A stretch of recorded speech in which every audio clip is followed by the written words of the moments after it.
Hello friend, you're welcome to my channel. My name is Tare. Thank you so much for stopping by. Thank you for subscribing. If you're a returning subscriber, I say a very big thank you. So on today's video, I want to quickly show you a very simple oil that I have used. This oil is fast. Like when I mean the result is super fast, like literally in less than a week you can see the impact in terms of your hair volume, in terms of hair growth. It can help combat scalp issues, itching and all that. Alright friend, for this recipe I made use of fenugreek seeds, I made use of clove and of course rosemary. I went ahead to grind it to powder so it will be easier for the oil to penetrate to get out the nutrients that you actually need for your hair. Alright friend, I'm also going to be making use of amla powder for this formulation. Amla powder is a very potent powder that can literally triple your hair growth within a very short time. So do well to add this to your formulation for your hair masks, for your DIY growth oils and all those good stuff. So I'll just leave it to enjoy the process and I'll come back to show you what it looks like after the whole process. Enjoy.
Hello friend, thank you so much for being there. You deserve to know the downside of clove oil.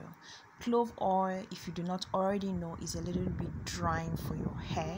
So I like to use it as a hot oil treatment where I just leave it on my hair for like 30 minutes to 1 hour.